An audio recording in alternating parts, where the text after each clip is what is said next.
Est-ce que vous connaissez l'axolot? Il ressemble à ça. Il est trop mignon. La première fois que j'en ai entendu parler, je ne le connaissais pas. Mais j'ai tout de suite cherché à savoir ce qu'il était. L'axolot est l'animal le plus fort au monde. Plus fort que nous les humains. Sauf qu'il ne fait pas partie de notre famille. L'axolot fait partie de la famille des urodèles. Ce n'est pas un poisson, c'est un amphibien. Et en plus, il est mexicain.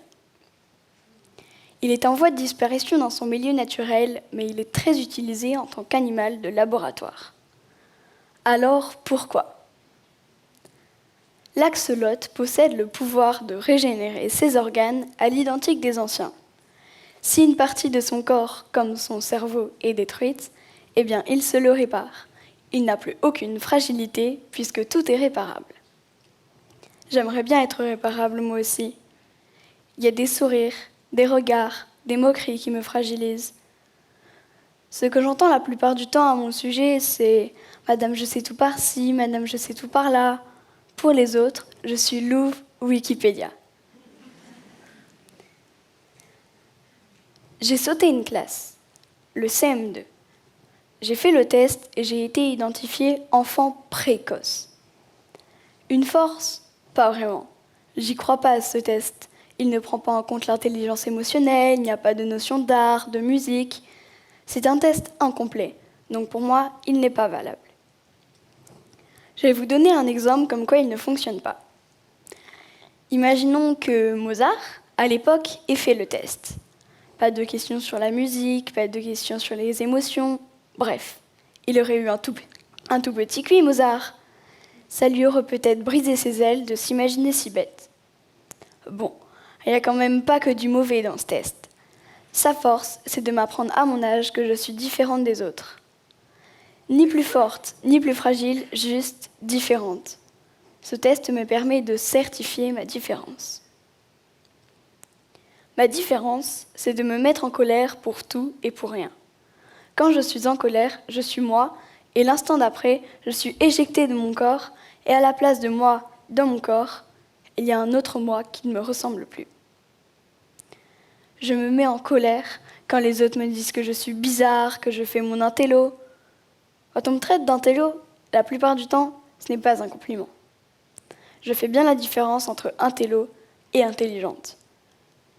Une personne intello, c'est une personne qui se vante, qui montre qu'elle sait tout, elle se croit supérieure aux autres et elle dit qu'elle n'a pas besoin d'apprendre. Une personne intelligente, c'est une personne qui comprend des choses que les autres ne comprennent pas. L'intelligence, ce n'est pas ce que l'on sait, mais c'est comment réagir face à ce que l'on ne sait pas. Alors, comment réagir face à ce que l'on ne sait pas? Je l'ai appris grâce à l'école à la maison. J'ai fait école à la maison avec ma sœur, ma mère en prof principale et mon père en prof occasionnel. J'ai été très heureuse et j'ai appris plein de choses cette année-là. Mais j'ai surtout appris à développer mon esprit de curiosité. Je vous explique comment. Papa et maman nous donnaient un thème, par exemple les dents. Pour chaque thématique, nous réalisions, en s'amusant, des labbooks. Nous étions libres de faire des dessins, de regarder des vidéos, de découper des articles. J'apprenais mieux qu'aujourd'hui au collège parce que j'apprenais en faisant l'effort de trouver par moi-même. Ça rendait l'apprentissage plus implicatif. Et c'est parce que je m'implique que j'ai du plaisir, et c'est parce que j'ai du plaisir que je suis curieuse. Et c'est parce que je suis curieuse que je suis intelligente.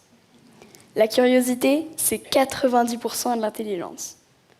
Et parce que je suis curieuse, je vais vous poser une question. Est-ce que dans la salle, il y a des parents qui veulent faire école à la maison à leurs enfants? Trop top! Ce cadeau d'1 an, c'est l'un des plus beaux cadeaux de mon enfance. Et pour ça, je dis merci à mes parents.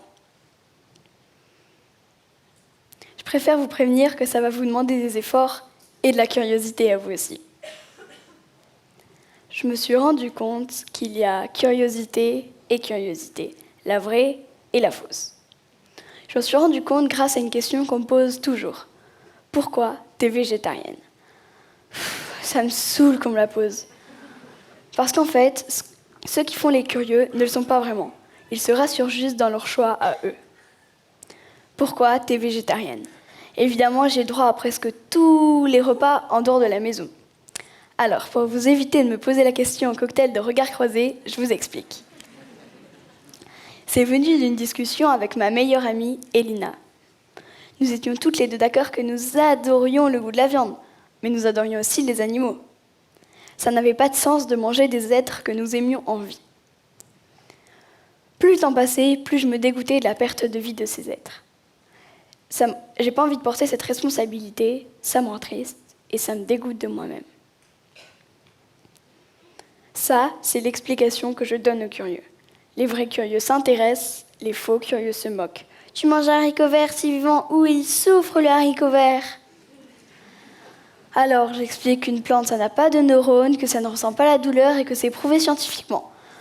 Pour moi, quand on a 10 ans et qu'on n'est pas renseigné sur le sujet, on ne peut pas remettre en cause le travail des scientifiques.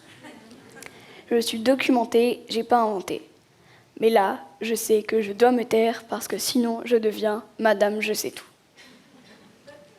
Ça débouche toujours sur de l'agressivité. Ouais, t'as pas d'argument. Et ça me met en colère. Je me sens rejetée, mise à l'écart, isolée. Je comprends que c'est difficile pour des enfants d'apprendre d'un autre enfant. Si j'étais une adulte, ils diraient « Ok, t'as raison ». Mais je suis une enfant et je me sens rejetée, mise à l'écart, isolée. Je me sens seule avec mon savoir que je ne peux pas partager. Quand Aurélie, ma coach, m'a demandé « C'est quoi la force des fragilités pour toi ?» J'ai pensé au Titanic. J'ai vu l'iceberg, j'ai vu le paquebot. Parfois, les autres me voient comme un iceberg.